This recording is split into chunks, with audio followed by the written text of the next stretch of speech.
today is the Argo Workflows and Events Community Meeting. We have a pretty good agenda lined up for today. I'm not the normal host. Normally, my co-founder, Kalen, hosts it.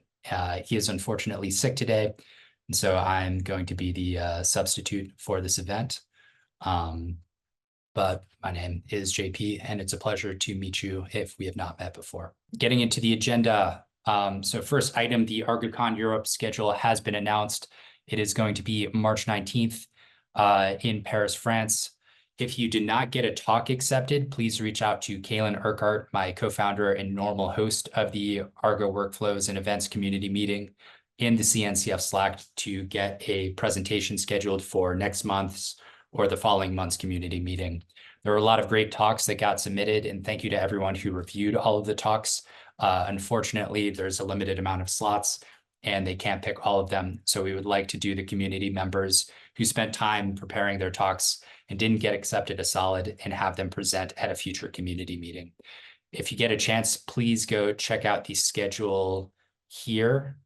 There are some very interesting talks that are on the docket. We've got some keynotes from the original author of Argo Workflows, Jesse. I got a talk pretty early in the morning, and then we've got great ones throughout the day from many Argo Workflow users, NCD and rollouts events as well. So it's going to be a great day. We're looking forward to seeing as many of you there as possible and having as many people attend virtually as possible. Other announcement, we've got a couple recent patch releases. Let me go here. I think the most recent one was mid-January. That was 3.5.4. Before that, we had the 3.5.3. So go check those out when you get a moment. Lastly, we'll get into our community presentations for the day. Thank you to Antonio and Derek for presenting. Looks like we got a comment in the chat. And Anton commented that we've got some other 3.5s out as well. Thank you for chiming in on that, Anton. So as I was saying, Antonio and Derek, thank you for volunteering to present today. We're very excited for y'all's presentations. I'll, without further ado, kick it off to Antonio to get into it. So hello, everyone. It's nice to be here. My name is Antonio Nappi, and I work at CERN. Okay, for the people that doesn't know what is CERN, CERN is the European Organization for Nuclear Research. It's basically the biggest, it's one of the biggest European center for research. And basically what we do there, we study fundamental particles to understand the fundamental laws of nature. And we understand those things investigating how the particle interacts. We built the largest particle accelerator in the world. The LHC, Large Hadron Collider, is a ring of 27-kilometer ring diameter that is built in the area between France and Switzerland, and is built underground around 100 meters depth. It's the place where Tim Lee invented the World Wide Web, and is also, we like to say that is a melting pot for science, because there are people from a lot of different countries meeting together and working together for a common scope. What we don't do, black holes. Even if you go to YouTube, you will see that maybe someone will say that it's not true. What I actually do, I'm not doing anything extremely smart compared to physicists. I do IT, normal IT. My team is basically hosting some critical Java application for the same daily life. Our users are developers, in particular Java ones, that are coming from different fields, administration and financial and engineering. Also, we host the single sign-on infrastructure based on Keycloak. These are some numbers of our services. We have 8+ application running, 3,000 pods, 400 nodes, spread across 35 clusters, Kubernetes clusters. So why I'm here and why we use Argo Workflow in this context. As I said, we run those applications on Kubernetes. And in the past, everything was on VMs. And except the application, we were also running some jobs for our developers. In particular, they were used to have some Linux cron job.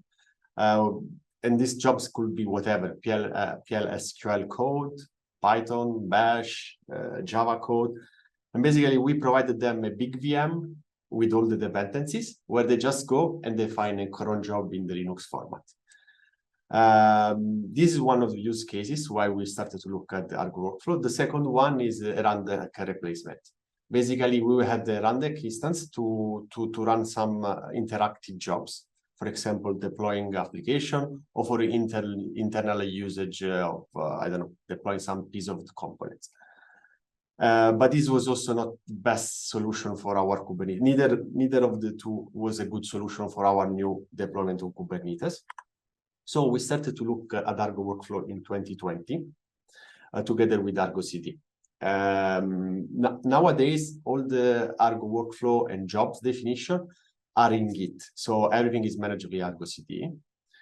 What we do particularly is that we add the Kubernetes manifest, in particular the cron workflow templates, to developers. We invented our own script that translate from our format of the jobs to the one expected by Argo workflows. We have around 9 instances. Basically, we have one instance for each user community and multiple for each environment. So usually development and production. So, I mean, it's a pretty small deployment. We have only around 400 cron jobs for developers, some dedicated to us, and around 10 workflow that are used both from us and developers. I just here display a bit how this kind of works. Basically, we have the cron job definition, they are in Git. And on the right part of these slides, basically, you see we have a JSON that the jobs are basically an array of dictionary. And where we let our developers to modify those values. So like a command schedule is pretty simple for them. They just don't need to know anything. Just to know about the command and the schedule. All the other fields, usually we pre-fill them for them. And then the suspend, of course, is to stop or start a job. And the deadline is basically, I think, is active seconds in the Argo world.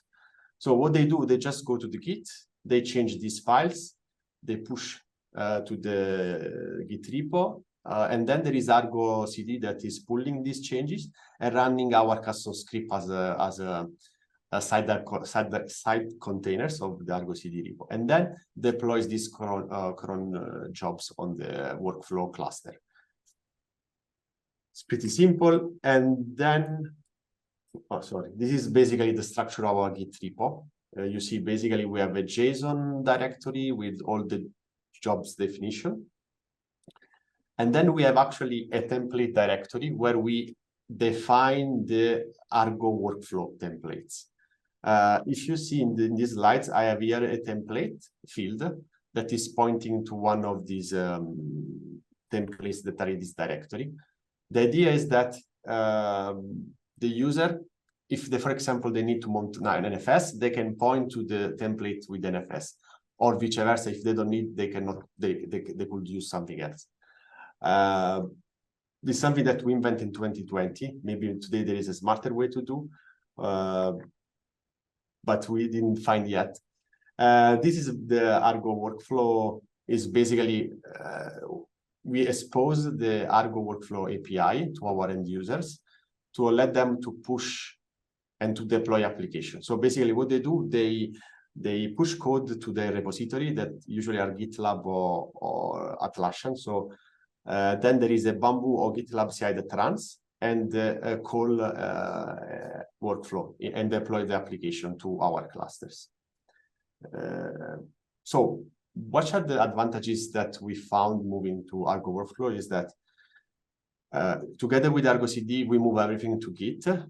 So before, the people were just used to go to the repository, to the Linux machine, change the job, and forget about what was before. Now we have a way to basically track all the changes, roll back in case of issue. Of course, this integrates really well within our new Kubernetes environment. We get a nice UI out of the box with Argo Workflow, and this is pretty nice. And also, this allows us to be a bit more flexible with developers. As I said, most of them, they don't care. They just want to have a simple way to define jobs. But there are also some more experienced developers that they like to have a bit more freedom to do things. And basically, they can also actually create their own templates with their own images. And so with this, we can do it without much load on our team, because actually the ratio between our team and the developers is 1:10. So it's good that I have a bit more freedom. Wish list. Well, I mean, everything was pretty nice. We are extremely happy. Of course, there is always a bit of room for improvement. I think what we got some complaints from our developers is about the single sign-on and the access to the UI. We were pretty good with Argo CD, but we were wondering why don't do the same with Argo Workflow, because that maybe could be a way to do it. And also another use case that from time to time we got is to basically able to have a Argo Workflow centralized that is managing jobs across different clusters. But again, I mean, these are just, let's say, to the cherry on the cake. But so far we are extremely happy with what we have. To conclude, again, we are really happy with Argo Workflow. We want also to plan to use it more than we actually are already doing. In particular, to replace the GitLab CI that we have, for example, building Docker images and so on. We would like to basically replace this with Argo Workflow and Argo Events. We didn't start yet because, well, for lack of resources. But basically, the idea is that we rely on GitLab as kind of a way to build our Docker images and to do some action. But we like to be completely self-contained for business continuity disaster recovery purpose. So we like really to be able to go to a Git repo, have a Git repo, a Kubernetes cluster, and spawn up everything from the scratch without any problem, without relying on GitLab CI. And I want just to say we are a really small use cases at CERN, but there are multiple mini islands at CERN that use Argo Workflow, other colleagues. I didn't manage to bring all of them here today. It was a bit difficult, and also sometimes coinciding the time with everyone is hard. But this is just to say that is really widely used at CERN, but in different area and in different from different people, because basically there is no a central service managed that way, but each of the people that work with Kubernetes, most of them decide to go this way compared to the past. And well, that's it from my side. I don't know if you have any question or comment. And well, thanks again for inviting me here. It was really nice. All right. Thank you so much, Antonio. Always great to see presentations from CERN, and it's cool to hear that several teams throughout CERN are using Argo, and they've all come to that conclusion independently. Do we have any questions from attendees for Antonio? Please shout them out or write them in the chat. I've got a quick question. So you mentioned the multi-cluster stuff, which is something I've been involved with a bit, and did multi-cluster architectures a different way at my previous job. I am wondering, is that something you're looking for the controller or just for the server? Well, it is for the controller, yeah, to basically be able to spawn up the jobs. I don't want to stop. Yeah, sorry. The controller is the one where it's a lot more latency sensitive.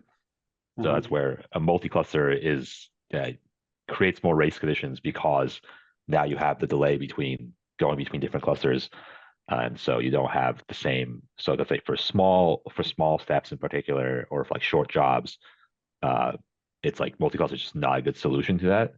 But if your jobs are longer, then potentially multi-cluster could suffice for that.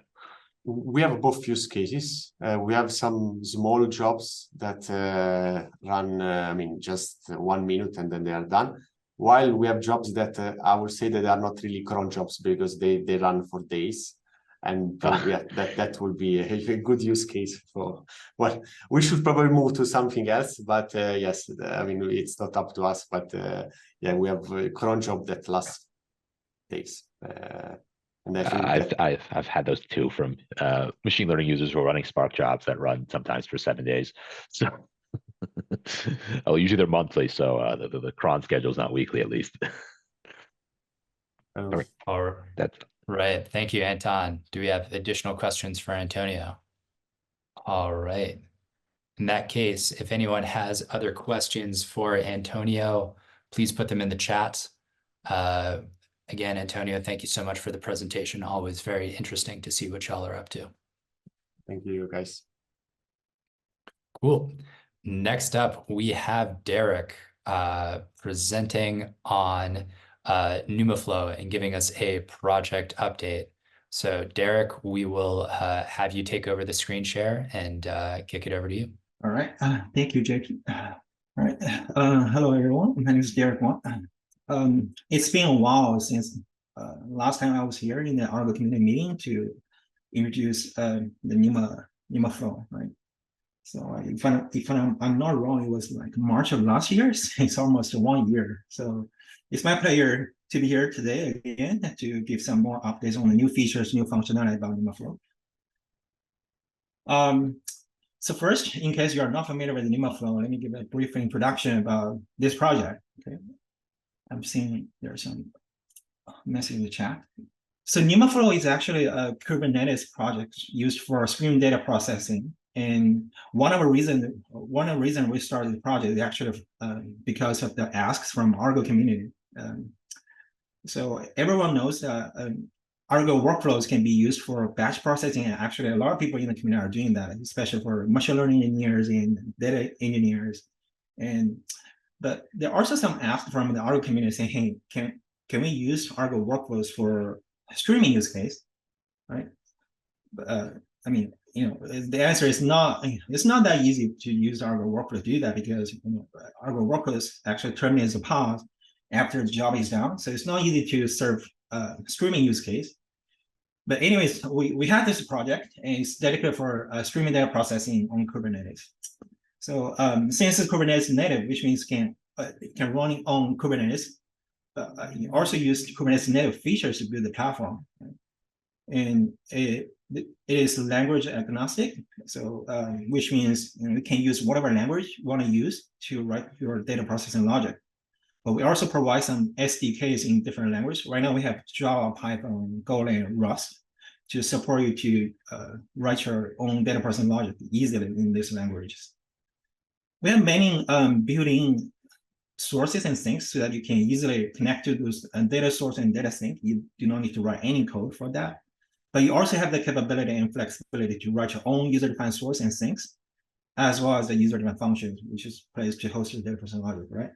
We also provide the auto-scaling feature out of the box, and we can auto-scale your load from a number of replicas pods to all the way down to 0 based on the traffic, the load, and back pressure, all this kind of stuff. So this is a basic introduction about Numaflow, and let's move on. Yeah, we talked about Numaflow, and then in Numaflow we extract the data processing jobs as a CRD named a pipeline, since the Kubernetes native project. Actually. So CRD is something must be there. So we use a CRD named pipeline to represent the jobs. And in the pipeline CRD, you actually one of the major parts is called vertices. I'm going to show a real example later on, but you're going to define your data processing units. We name it the vertex. Each vertex is like a DAG or step in your similar to Argo workflow, right? So let's assume you want to, you have a data stream. You want to have a data processing jobs to process data from this stream in real time, right? And the first thing you do is like you come up with the source of vertex. You have 3 different types of vertex in Numaflow. Source is one used to connect to your data source. Depending on what kind of stream you have, if you have something like the Kafka, NAS, or Redis, those kind of data streams, we have native supported built-in source support. You don't need to write your own code to connect to those sources. You just write you're configuring the CRD object. And if you have some other data source, for example, you want to connect the data, you want to ingest data from your own database table, and then probably you need to write your own user-defined source, we name it user-defined source, to process data. And the box on this diagram is actually each box represents a vertex, and each vertex actually consists of a number of paths to run for the workload. So we auto scale this kind of workload, the vertex. Okay, after having a source vertex, the next thing you can do is like to put your own data processing logic in the following vertices. We name it a UDF vertex. UDF stands for user-defined function, and Numaflow support map reduce out of the box, which means you can have map UDF or reduce UDF in your pipeline. So here in the map UDF, usually what you can do is like, for example, you do data enrichment, or you do things like a model training and inference if you are working on some AI related use case, right? And in this use case, we also have a reduce vertex following the map vertex. And in the reduce, the thing you usually do is something like a group by sort of keys, or group by several minutes. So you have those group by data after the reducer vertex. And in the end, what you can do is forward the process data to some other data sinks, could be another topic or something else, right? And in Numaflow, there's an interesting feature called conditional forwarding, which means you can actually forward data to your downstream vertices based on the conditions. Let's say in this use case, when the K is greater than P, we actually forward data to the sink on the top, otherwise going to the sink on the bottom. So this is some simple concept about how to build a new pipeline. And from this diagram, you can see, we're actually building the pipeline in topology of like a tree, right? You can imagine you can build a pipeline in line, in tree, and actually you can use Numaflow to build some very complex topologies. So let's say the first picture here showing the multi-source example. Let's say you have multiple streams. You have two streams here, okay? One is in Kafka, another one is in Pulsar. They're actually in the same data format, but they're just from different data sources. And you want to process data for these two data streams. In this case, you don't need to write two pipelines to do it. You can actually combine these two sources in one pipeline and do everything in one pipeline. And the second one actually showcases the joining use case. A join is like this is actually a forking join, so you can see it's like a diamond use case, right? So the join is like you can have multiple upstream data writing to the same downstream vertex. So here there are 3 UDFs writing the data to the fourth one, and we support a map join and reduce. Both map and reduce join are supported in Numaflow. And sometimes you actually can do something like a cycle, so which means you can write the data from this guy to either yourself or some other vertex in front of you. So this is very useful for the use case, like you want to reprocess some data based on sort of conditions. For example, you want to retry based on some errors, right, or some exceptions. And the first one showcase the feature of side input. Side input is a very important concept for streaming processing. That sometimes you other than the data from the stream data source, you have some configuration or slow updated data you want to be used by your data processing logic, but you don't want to read those configuration or data every time you got the message from a stream, right? It's too inefficient. And the way people want to do that is like they call this feature called side input, which means whenever there's a change or update on those side input, you're gonna broadcast those kind of change to your data processing unit. Yeah, so we support this kind of feature in Numaflow as well. All right. Yeah, before going to the live demo, So I'm gonna introduce the new features in Numaflow since last time I was here, so like almost 1 year ago. So some of the new features. The first one is like we have a new UI. It's a complete redesigned new UI. I have some screenshots on the right. So I'm going to showcase this later on in the demo. So in the new UI, you can have cluster view, namespace view, pipeline, all this kind of view, and you have some CRUD operations. And this UI is actually can be integrated with the authentication authorization with DAX and RBAC into RBAC authorization.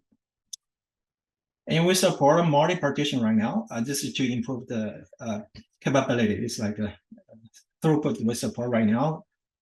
We can safely claim it's more than 30K transaction per second. And actually in our testing, we ever reached like more than 100K TPS. But I would say 30K is safe they want to claim. Okay. And we also saw a lot of cost reduction compared with similar data processing platforms. We have some other stream data processing platform running in Intuit as well. Like Flink, we actually saw around 30% cost reduction around the same workload on Numaflow. And yeah, we had to use a different source. Last time I was here, we still have this. We didn't have this feature yet, but that's something we added before our 1.0 release. It's a very important feature we support.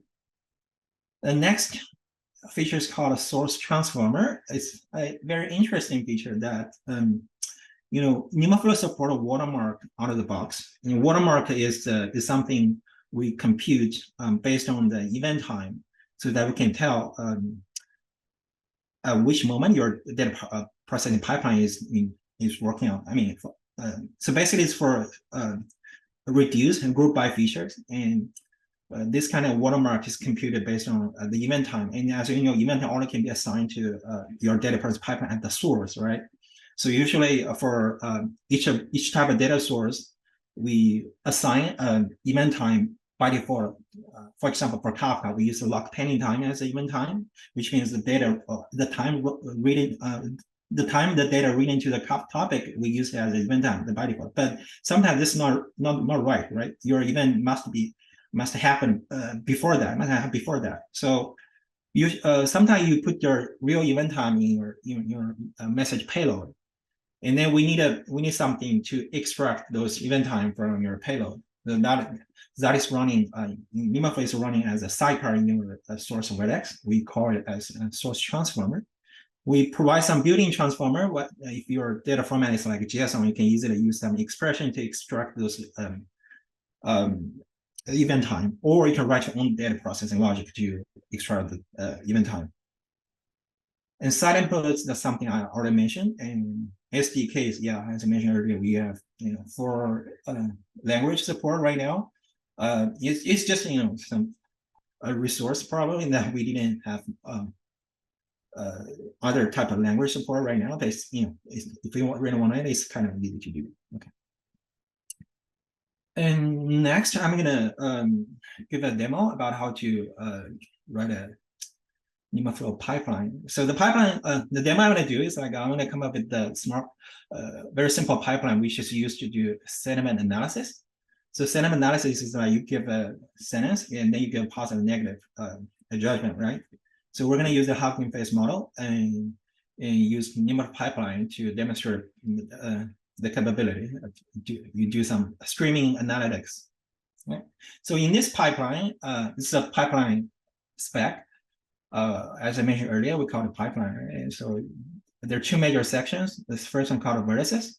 So here in this demo, we have 3 vertices. One is on the source vertex, and I use a HTTP one to for demo, for easy demo. And then there's a UDF vertex, which is for which used to do like sentiment analysis. And then in the end, we're gonna put the output into a log sync vertex, just to show the logs in, right? And then the second major section in the pipeline spec is called edges, which is you define the relationship between those vertices. So here is kind of very easy to understand. We start from the source to UDF and the UDF to sync, right? And before running the demo, so if you look at this pipeline, the source is HTTP, is a native supported built-in Vertex, and the logsing is something also we provided. So what you only need to work on is like the source code of the sentiment analysis. So I'm going to give or the source code here for this pipeline to run. It's in Python, right? You can actually use whatever language you want to use to write your logic, right? So in this user function, we define a class named sentiment analyzer, and we initialize this guy with the plugin face pipeline called sentiment analysis. And then in a handler function, we read the data from the function input, and then and we just call the analyzers to do analysis. And then we put the output, the sentiment, into a JSON format and dump the message out, right? So it's quite simple. It's like 20, 30 lines code. All right, so switching to demo. So you can see my terminal, right? Just want to confirm. Yep, we can. Okay, thanks. So I'm running this pipeline on my local laptop. So I already pre-created this pipeline. This is the UI I mentioned earlier that you actually can go to this new UI, and then you're going to see the namespace view if there's any namespace in your pipeline with pipelines running, in your cluster with pipelines running. So I have a pipeline, already pre-created the pipeline because it's like do some model inference, so it takes time to download the model. So I pre-created this pipeline, and I go into the namespace view. I already have the pipeline over there. If you want to create the pipeline on the UI, you actually just click this and it post the spec here and just do submit. That's it. And going to the pipeline I pre-created. As I mentioned, there are 3 vertices over there, and the source is the HTTP, right? So what I'm gonna do, I'm gonna monitor the logs of the output. And next, I'm gonna pull forward to the HTTP source. I'm already doing that. Okay. And next, I'm gonna post a message to it. All right.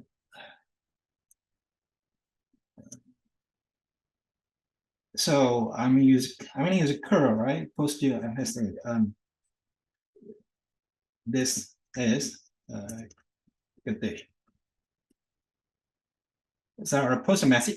Immediately see the output in the log. In the log thing, sentiment is positive. It's a good day. And if I do something,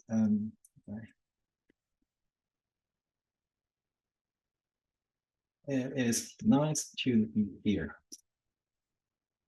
And we're seeing it's positive again, right? If I do something like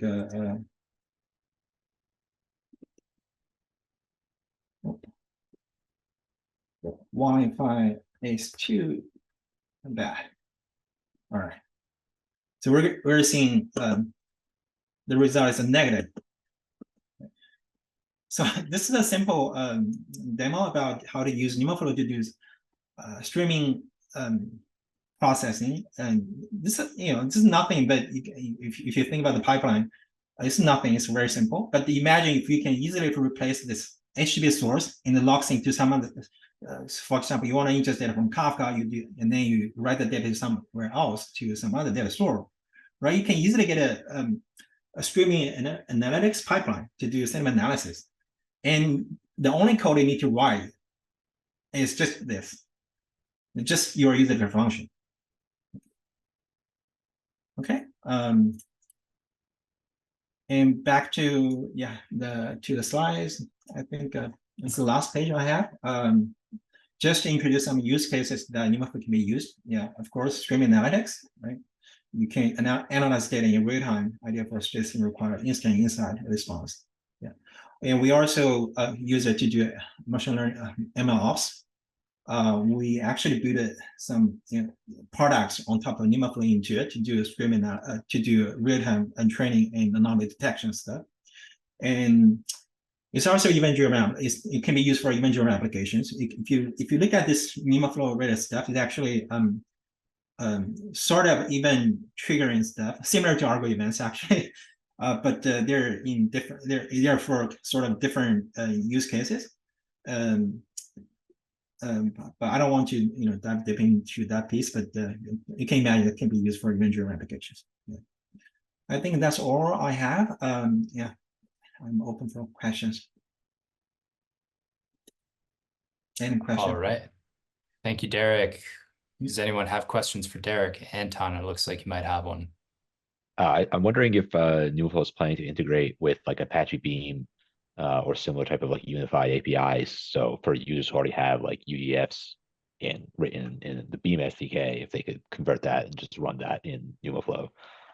Yeah, this is a very good suggestion. Apache Beam is actually going to be converted to some other pipeline like Flink and Google Dataflow, right? I think it's a nice feature if it's there and you can convert it to if you just write Apache Beam and they convert it to Numaflow pipeline. Yeah, I think it's a very good suggestion. Yeah, because it'd be like if I already have most of my data on Kubernetes and are using Kubernetes, but my users like Beam. So like, okay, I can use Numaflow and they can still use Beam as if they want to. They don't learn anything like new per se. Yeah. Derek, good presentation. Thank you. Do you have more details on, or could you go back to the ninth slide? Yeah. So in the center, you have the real-time inference and training. Could you expand a little bit on that? Like, are you like creating a new inference platform based on Numaflow? Yeah, that's actually something I can share. The product we built on Intuit, we have some we built some anomaly detection pipelines based on the application emitted metrics. So, for example, we are actually this topic we introduced in the past KubeCon, right? That we introduced our some anomaly detection platform over there, platform. So basically, we have some model for each for the application metrics. We, for example, your application actually just emit this metric for error rate, latency, or those or any customized metrics you emit in your premises, right? And then we actually can get this metrics into the Numaflow pipeline to real-time inference to compute an anomaly score.